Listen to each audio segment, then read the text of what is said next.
చెప్పండి.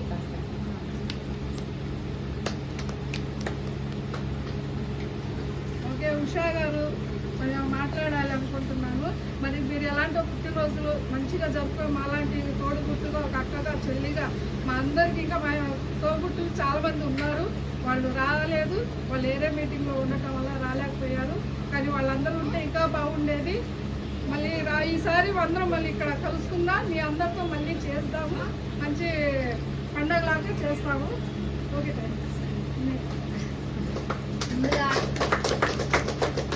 ముందుగా నాకు ఈ అవకాశం ఇచ్చిన సలీం అక్కకి మరియు వాళ్ళ హస్బెండ్ అన్నయ్య గారికి మరియు ఆశాకి మళ్ళీ ఫరోజ్ అక్కకి మరియు ఇది మొత్తం చేసినందుకు శిరీష గారికి నా నమస్కారాలండి. ఈ రోజున నా పుట్టినరోజు వేడుకలు చేయడానికి చాలా ఆనందంగా ఉందండి. ఒకప్పుడు నేను అనుకునేదాన్ని, అరే నాకు అక్క చెల్లెళ్ళు అందరూ ఉన్నారు, మా ఊర్లో నాకు బలగం ఎక్కువ అనమాట, ఇక్కడికి వచ్చినప్పటికల్లా లేరే ఏంటా అని అనుకునేదాన్ని.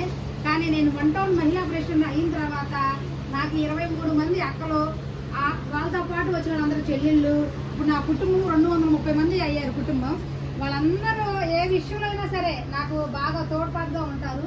ఫోన్ చేయంగానే అక్క ఇది సంగతి అక్క అంటే నీకెందుకు ఉషా, నేనున్నా ఉషా అని చెప్పని నన్ను ముందుకు తీసుకెళ్తున్నారు. ఈ సభాముఖంగా మీ అందరికీ ధన్యవాదాలు చెప్తున్నాను అక్క.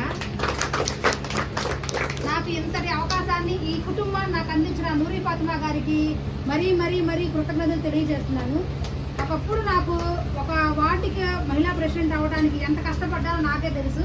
అలాంటి నన్ను ఈ రోజున 1 టౌన్ మహిళా ప్రెసిడెంట్ చేశారు నూరి ఫాతిమా గారు.